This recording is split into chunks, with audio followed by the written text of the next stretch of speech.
Hey guys, Andy here. So this week marks the 1 year anniversary since I saw myself in this video and realised I'm just too big, that's not acceptable, I need to do something. So I got my bike out of the garage, not this bike, I bought a few different bikes since then, and got cycling.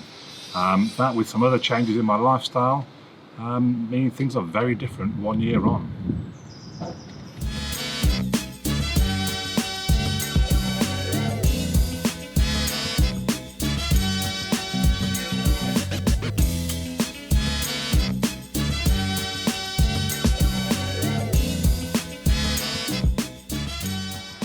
So a big part of it has obviously been exercise and cycling, not all on this bike, not many miles on this bike to be fair, but also jogging. So as it got darker and colder, I started jogging as well.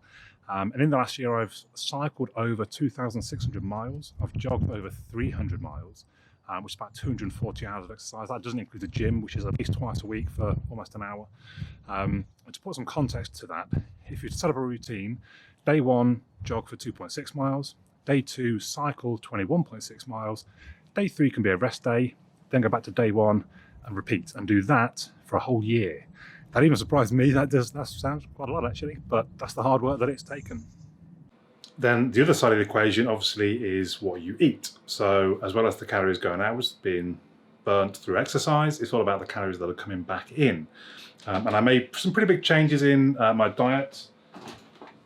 Things like, if we're just looking at what's in the fridge right now, almond milk instead of I used to drink a lot of semi-skim milk, some more pro soy light. I tested a lot of different milks to find the ones that worked for me, the ones I liked. The other one I'd recommend from these is cocoa unsweetened coconut milk, really quite nice. Then things like sugar-free syrups. When I'm making porridge in the morning, porridge almost every morning. Things like beetroot shots that apparently beetroot is supposed to help burn fat. I don't know how true that is. In fact, I put my fingers in the beetroot. But in fact, beetroot, if you'd said to me a year ago, it's not too bad, that I'd have beetroot in my fridge, I'd have thought you were crazy. I really honestly would. I don't think well, I used to hate it basically, but I put it into a salad now. I do make salads. I've got bits and pieces in here, tomatoes, even onions, peppers, Granny Smith apples, golden kiwi fruits. So if I'm going to snack, I try and have something a bit healthier, like a Granny Smith apple. I do treat myself to things like the MyProtein. They do some really nice sort of snack bars, protein bars. So this oats and whey protein, I like their sort of baked protein cookie. They're really nice. Oh my God. I love, if you like caramel, 200 calories, 214 calories in that, but it's gorgeous. They're brownies, they're lean. This one's still unopened, but they're lean protein bars, 153 calories in one of these bars. Really nice. So yeah, big change in my diet. Has been the other side of the equation. So you have to exercise, you have to work hard, but you also have to eat right. Not all calories are equal. So, well, this is my understanding. You eat a piece of chocolate, might not be 80 calories, but they're crap calories. You're much better off with a Granny Smith apple, which is probably 70 calories. You can get into whole glycemic index, things like that. So that's the other stuff I've got. I don't need a lot of them, to be honest, but I've got things like, that's my sweeteners, things like almonds, somewhere in here there we go. Walnuts, and again, if you said to me, are you eating almonds and walnuts next year? What? Hell no. This is a good one. Flax seeds are a good one to go into things like porridges and salads and stuff like that. So yeah, my kitchen is so different now to what it would have been a year ago. So different. So because of all of those changes, well, actually in the first 6 months, I lost 6 stone. I've kind of lost another half a stone since then. I put a bit on at Christmas, so I brought that back down. So I started on March the 10th, 2019. I was 21 stone and 8 pounds. And at the moment, I'm now 15 stone, 1 pound. So 6.5 stone gone. What that has meant is it's not just my diet that's new, it's my whole wardrobe. I mean, I had to replace pretty much everything in my wardrobe. The only thing that survived really are my socks. Everything else just didn't fit. I mean, some of the hoodies I had from previously, it was almost comical when I put those on. It was great because there were some things I bought that were just too tight when I don't know, 2 years ago when I might have bought them. I mean, they're quite baggy on me now. It's amazing. But yeah, I've spent, I mean, literally a few pounds shy of £3,000 replacing my wardrobe. Some things twice, like my work suit. I started off as a 50 chest, 44-inch waist trousers. I bought a new suit at 46-inch chest and 38-inch trousers. And I had to buy a new one again to a 44 slim, 36 slim, which is now a good fit for me. It costs so much money. Losing weight costs a lot of money. But one thing I do like is that I can now just shop in regular shops. So there've been times in the past, like me and my mates would go to John Lewis looking to buy an outfit for a night out or whatever. Nothing would fit me. I mean, I might get into some shirts and some tops, but they looked like they were squeezed, I was squeezed into them. And I just love that I can go into a shop or just even online, I can buy regular sizes. So I used to be effectively, I guess, a triple XL. And now generally I'm just an XL. The size is, quite often the size is bigger than that. I'm buying kind of middle of the range sizes. It still seems really bizarre to me. Other things that you notice is the world's actually quite a cold place. I mean, maybe because I've lost most of the weight since kind of, I don't know, I've been since August or so, and it does get colder. But again, previously I would go out in the middle of the winter in a t-shirt and it wouldn't really bother me. Now I wear vests. I've got a vest on. I wear vests.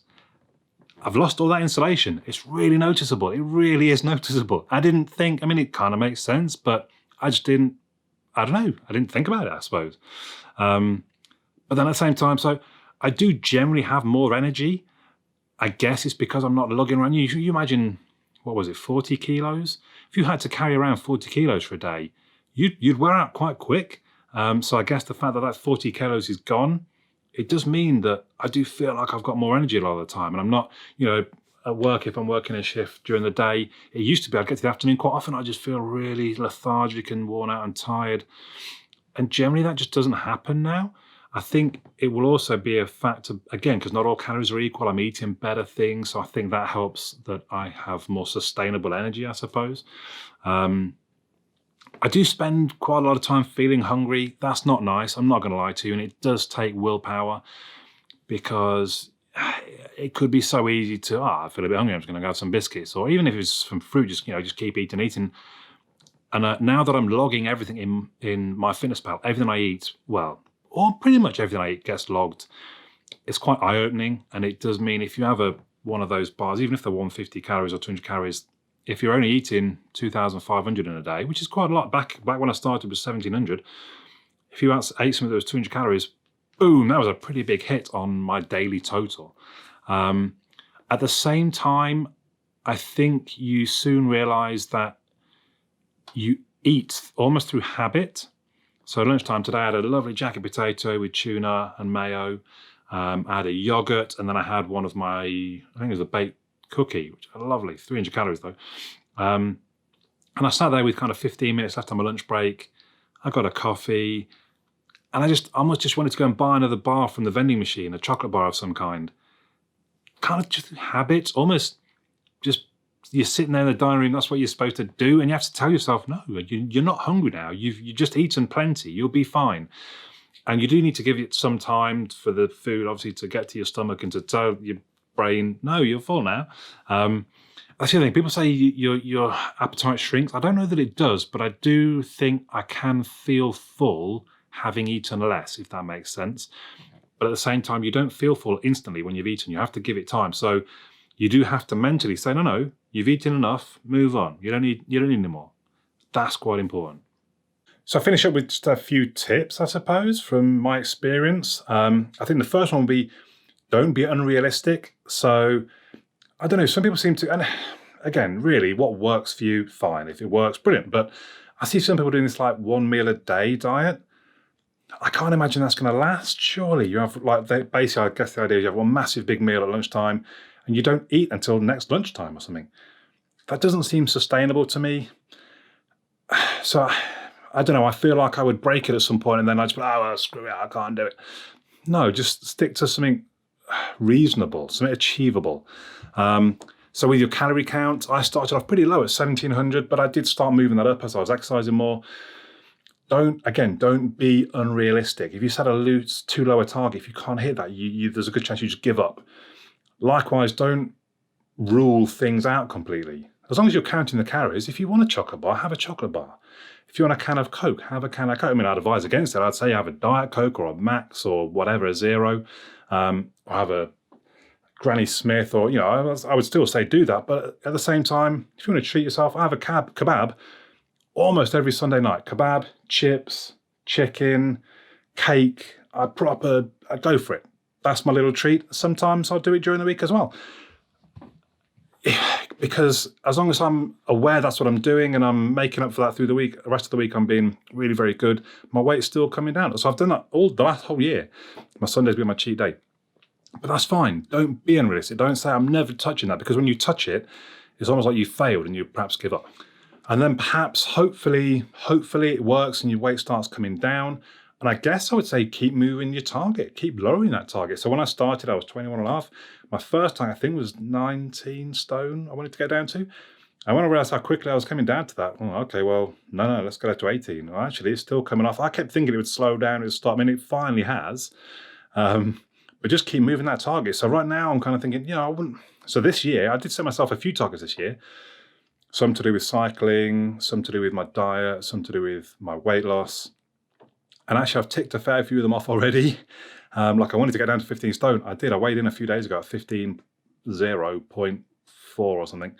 So I'm thinking, maybe when it gets to the summer and I'm cycling properly again, maybe I'll go to 14.8. The BMI, and I don't advise using the BMI, I personally think it's a bit of rubbish, says I should be 14 stone. I'm not. Again, I would rather look at body fat percentage, and mine's down at about 19 now. We started at about 36, so obviously I'm really pleased with that. So yeah, that's one bit of advice. Don't use the BMI. If you can get something that measures body fat, the Withings scale I've got actually are really, very good. They're quite expensive. They're sort of the better type, but you can get them for like £25-30 off Amazon if you wanted to be able to check your body fat. And I guess really just find what motivates you. So for me, love my cycling, I love stats, and I love chasing personal records, and just like, I don't know, where I am in a percentage, like I don't have any king of the KOMs, I don't have any records, but I've got a few top 10s, like worldwide. There's only 6 people have done this segment quicker than me, stuff like that. That really motivates me. So that pushes me to get out, cycle more, to be faster, to be fitter. And I've even started playing American football again. I used to play American football a lot. I played since I was 13 till I was about 36. Then I had knee surgery and I've torn disc and my back, all sorts. But now all the weight's come off and I can run about and things. And I thought, well, let's give it one more go. I've not played in about 9 or 10 years, but I'm giving it another go. So that's really interesting. That's another motivator for me to stay fit and healthy. So yeah, find what motivates you. I don't know. Anyway, that's it really. Hopefully you found this interesting. Hopefully you found it useful. Maybe you found it motivational. I'd love if it's motivating you. I'd love if you've been inspired almost to try and do the same. Please leave a comment down below if that's what you're doing. And if you want any help, ask any questions. I'm no expert. I can only really sort of talk about my experiences and share those with you, but hopefully I can help in some way. If you're not a subscriber, make sure you subscribe. I have done a few other videos on fitness, and I did another video about things that I eat as well and stuff like that. So go and check those out if you haven't seen them before. Like I say, leave me a comment. I do read them all. But for now, my name's Andy, and I'll catch you all again soon.